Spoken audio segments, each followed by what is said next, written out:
I'm Harry Ward, president of DLS Marine. Many of you might know us as Dufour, Lasky, and Strauss, but I'm going to refer to us as DLS here for this presentation. Also presenting will be Trip Shannon and Joe Fuller of our partner company DroneUp, and we'll talk a lot more about DroneUp as we go. Okay, here we go. So Trip is showing the slides here, and I'll just talk a little bit about why we're able to speak here today and we have this privilege. You can go down one slide, Trip. There we are. That's me, Joe Fuller, Chief Information Officer, Trip Shannon, Chief Revenue Officer of DroneUp, an American drone services company. So DLS is a 50-year-old marine cargo and hull survey company. As David mentioned before, we're based in New Orleans. We have other offices. We've been around for 50 years. We have 35 employees, and we are the Lloyd's agent for most of the Gulf of Mexico. And for reasons we're all aware of, the type of property that we survey on a regular basis is ideal for the use of drones and digital imagery. You know, we've got large vessels, buildings, difficult to access cargo. And so about 3 years ago, we set a goal of becoming leaders in the use of that kind of technology. And so we hired, we invested in the training of pilots and bought some drones, and we started to build our business. We actually became, for those who are familiar, we became the ABS certified, American Bureau of Shipping. So we were investing in it, and it was starting to grow. But just during those 3 years, I think anyone who's tuned into it is aware that there's been tremendous changes in both hardware and software technology in the drone industry. And so for a company like us that's not entirely focused on that, it's very difficult to keep up with those things and make sure that you're continuing to lead. And so we were fortunate to build a partnership with a company called DroneUp, really one of the rising stars in the drone services industry, and it's based here in the US, but with a very large footprint, as you'll see.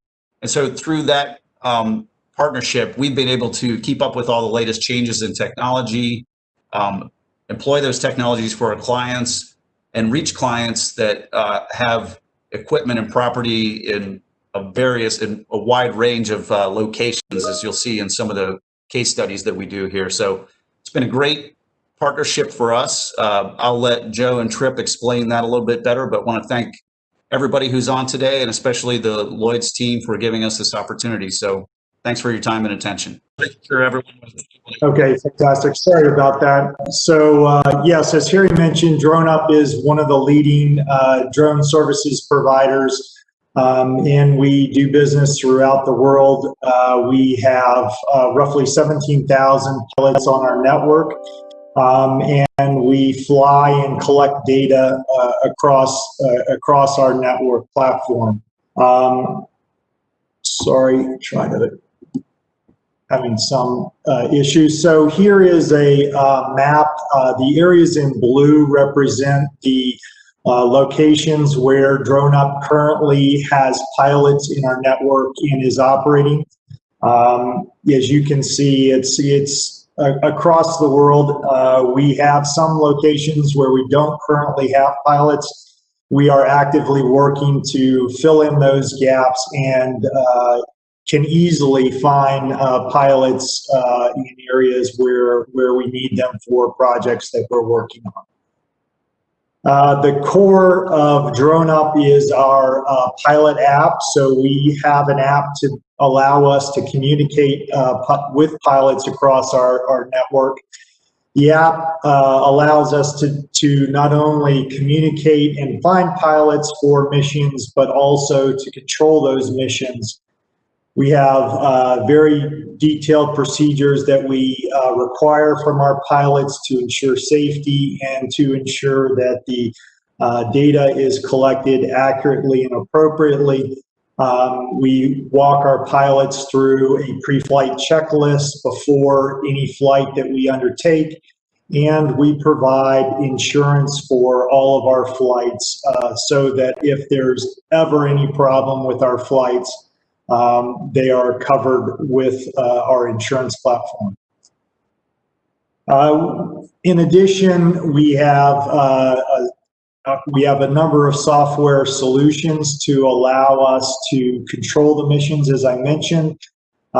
We can set up autonomous missions for the pilots so that when they go to fly a particular mission, it is already pre-planned and pre-programmed so that the pilot is really monitoring the flight for safety and those kinds of things rather than trying to figure out what data to capture on a particular mission.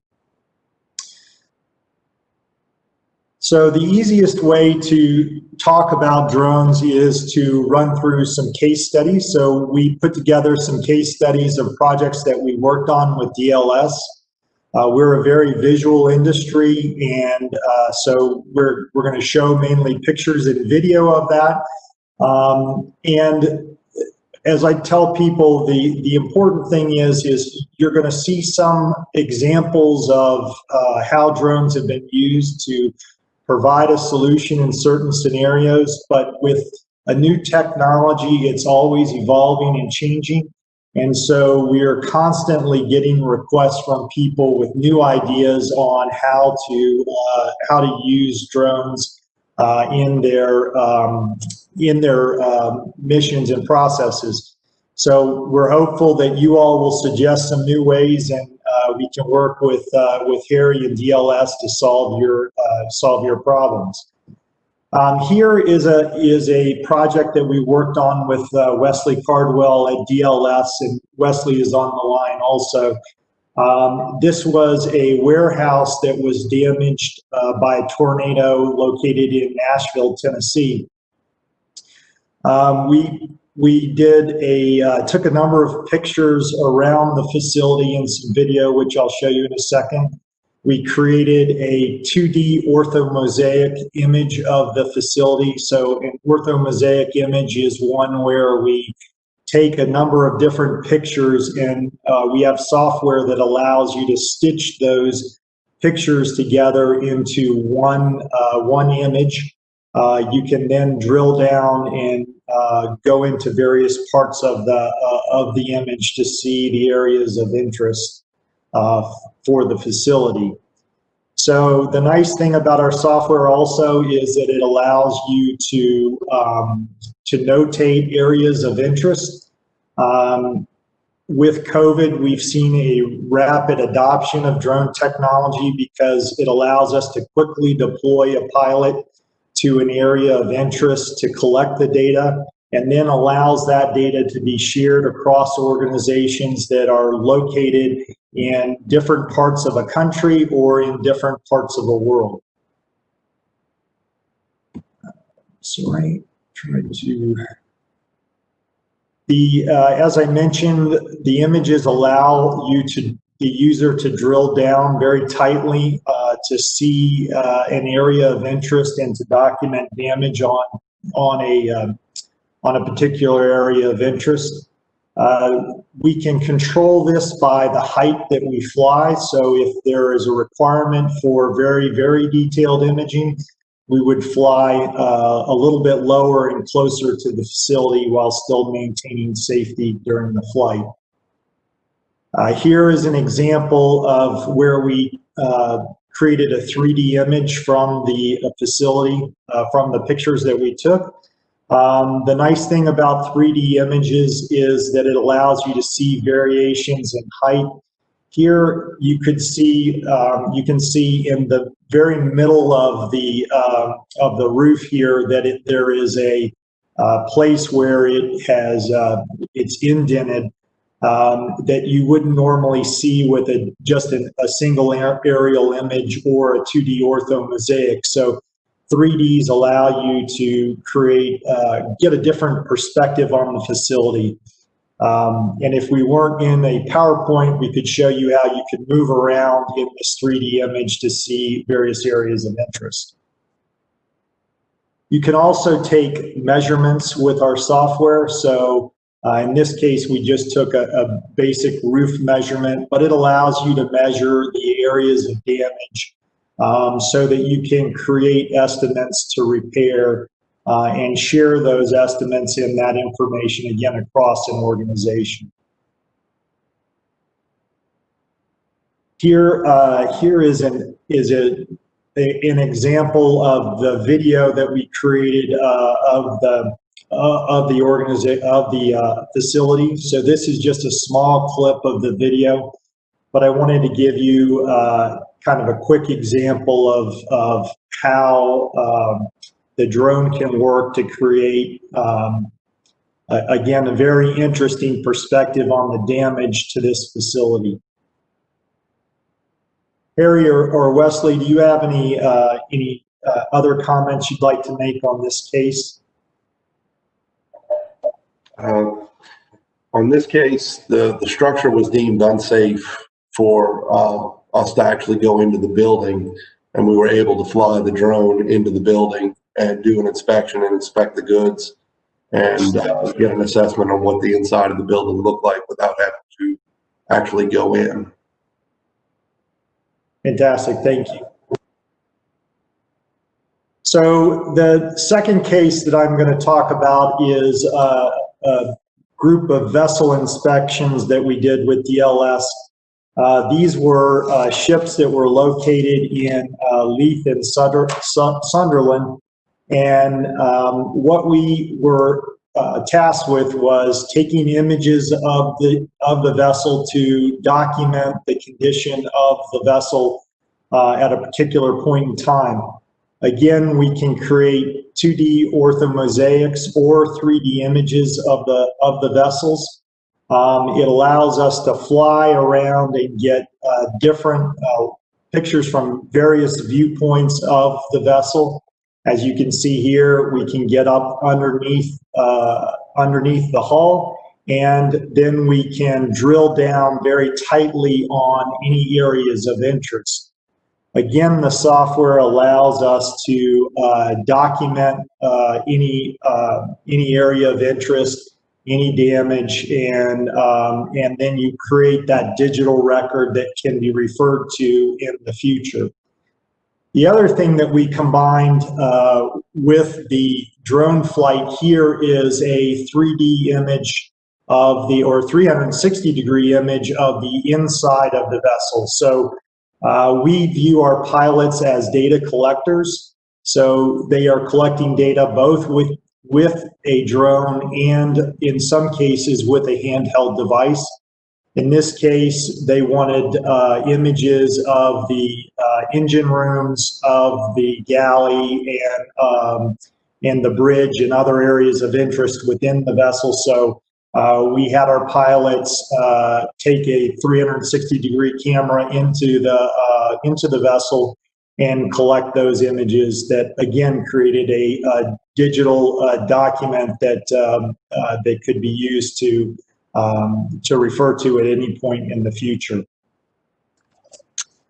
The other nice thing about drones is that you can drill in. In this case, here we've got a video, and I'm just again going to give you a brief clip of an overall fly around of the vessel to again document the condition of the vessel at this point in time. The nice thing is that we've seen this being used before vessels go on and off lease, so that you can, if there's any damage during the lease, you know the condition when it went on lease, and you know the condition when it went off lease. So there's no question about that condition. So I can jump in real quick. Sure. Yeah, I just want to mention, the particularly the engine room picture that you saw there really obviously doesn't look like a good rendering, but what that really represents is a panoramic image, high resolution of the entire engine room, which if you were using a viewer, and we just weren't confident that it would work with this sort of webcast technology, but you'd be able to pan around, zoom in on things in the engine room. And for example, at a trade show, we actually set it up with a virtual reality headset so you could kind of just turn around and look around the engine room. So again, just kind of a placeholder, but it shows the capability. And then I'll also mention this was a great example of where we would not have been able to do these surveys due to COVID. We couldn't travel to the area. None of our partners could travel to the area. So DroneUp was able to deploy a pilot, capture all this imagery, hundreds and hundreds of images. And then we put together a report that it really kind of starts to change the report too, because drop a lot of images into it, but then there are also active links for the user to link out to stored images, things like the panoramic images and video. So again, I think over time it'll start to change the deliverable that we actually provide to our customers as well. Fantastic. Thanks, Harry. So I'm going to move on to case 3, which is large equipment monitoring. So number of different cases when large equipment's being brought in on a ship so that we can monitor the process of either onboarding or offloading that equipment onto the vessel. In this case, we have a large dredge that was being brought into Virginia from overseas. And the owner of the dredge wanted to document the process both for safety and security concerns, but also wanted to create a marketing image because in the end, drone imagery is just really cool. So they wanted to see that. So I'm going to play this, just a piece of this really quick for you. Yeah, and I'll mention as that's playing too, just to give you a little perspective. So the fore and aft end there, this is a heavy lift vessel that has actually submerged itself, and they're moving some very large dredging equipment off of it. There had been some damage when it came over from the Middle East to Virginia. We were able to use drones to help document that and survey. And then, as Tripp mentioned, actually kind of capture this entire operation as well. So that vessel, the submerged vessel is, I had to think in meters, is about 230 meters long for perspective. This was some pretty big equipment. And that's just a very, very brief part of the video. It's we did created a roughly a 15-minute video off this project, but we had I think roughly an hour of images or a video in total, but cut it down for marketing purposes for the company. So case 3 is, or case 4, I'm sorry, is a warehouse suitability study. So again, we use drones to create a 2D orthomosaic of a warehouse that we were interested in assessing the condition of. Again, creates the ability to drill down on any one area of the warehouse to see any areas of interest. And document those areas of interest. Again, because our pilots are data collectors, we can fly inside. We can, so in this case, we were flying inside a facility to document the condition of this warehouse facility. We can fly inside, or again, our pilots can use handheld devices to walk areas of interest and capture images inside the facility. So, and one thing I'll mention here is I saw a question flash across about how far away can the pilots be. I mean, in general, the pilot will be on site. So for one thing, you're not kind of flying it from miles away or anything. But one thing we didn't really talk about is a key part of this is that, as Tripp mentioned, a lot of the missions are autonomous, meaning that it was actually programmed sometimes in a lot of cases by DroneUp people, maybe even here in Virginia, maybe even Virginia, and then sent to the pilot wherever he is or she is, and then they can plug that into the drone, and the drone actually can fly the mission. So in a lot of cases, it's sort of just sent out to the pilots, and we have a web page on our website where people can go and kind of enter some information, and we follow up and then set up a warehouse suitability survey. So in coordination with Drone Up. So just wanted to mention that that's a big part of it is the autonomous flight. And the question about what are we flying? It's typically quadcopters or HEX. So it's usually not fixed wing. Most of ours are not fixed wing drones that we fly. And following up on what Harry said, in the United States at least, there are rules around pilots having visual line of sight of the drone. So most of our, all of our flights here in the U.S. are within line of sight. The pilot has to stay within line of sight of the drone. Excellent. Thank you both very much, Harry and Trip. I think that really brings to life how the practical use of drones during surveys. I think I want to add a drone to my Christmas present list now. So if you have any other questions for Harry or Trip, please do type them into the chat box, and we'll try to find time for them at the end of the session.